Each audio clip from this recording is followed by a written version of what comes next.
Pour inaugurer sportivement le nouveau palais des sports du Gosier, une grande manifestation était offerte gratuitement au public. Durant 10 jours, ce nouveau temple du sport guadeloupéen a vibré au rythme du premier Open Sport du Gosier. Pour entamer cet événement, les plus jeunes étaient accueillis par Cathy Piejos et Sophie Herbrecht, toutes deux joueuses internationales de handball, pour un atelier de découverte de leur discipline.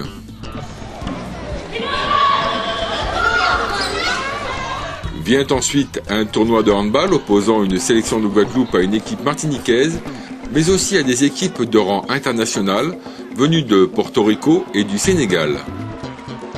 Le spectacle offert au public fut de premier ordre.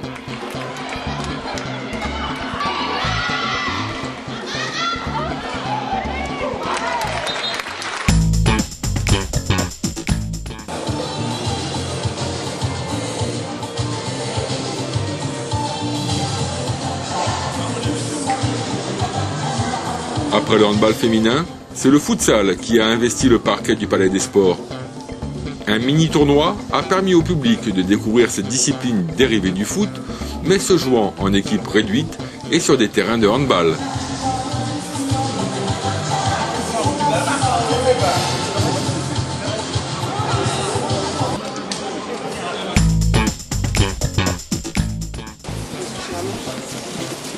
Dans le dojo du Palais des Sports, le tatami recevait quant à lui les judokas guadeloupéens pour un stage animé de main de maître par Sarah Loco et Dimitri Dragin, tous deux membres de l'équipe de France de judo et comptant parmi les meilleurs espoirs français.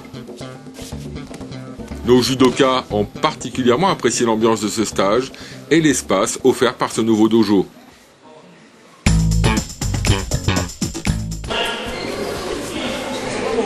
Le basket était aussi à l'honneur de ce Gosier Open Sport avec l'investissement du site par le deuxième Michael Pietrus.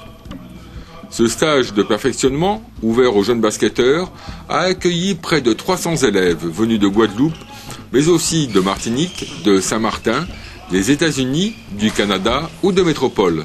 Un programme intense regroupant exercices techniques, renforcement musculaire et mental, et qui se conclut par un tournoi validant les acquis de cette semaine bien remplie.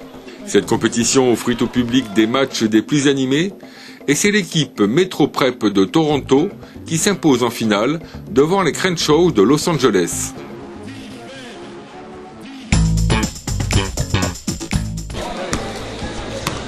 Pour clôturer cette première édition du Gosier Open Sport, un match de gala a été proposé par Michael Pietrus, joueur international évoluant en NBA et regroupant une sélection de basketteurs professionnels.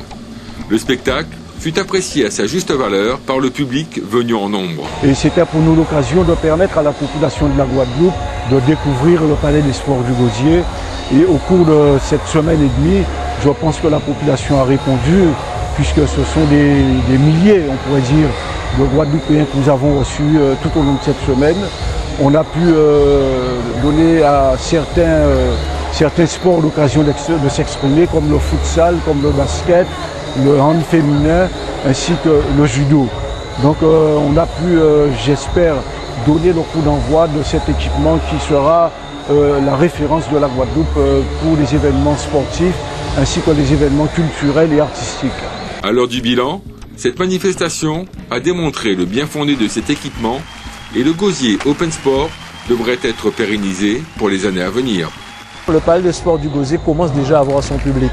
Et cette jeunesse, vous voyez, c'est des jeunes, je sais pas, de 5-6 ans qui sont là et qui supportent, qui participent vraiment à acclamer, à soutenir, à supporter les équipes. Sincèrement, je pense que c'est une très très bonne chose.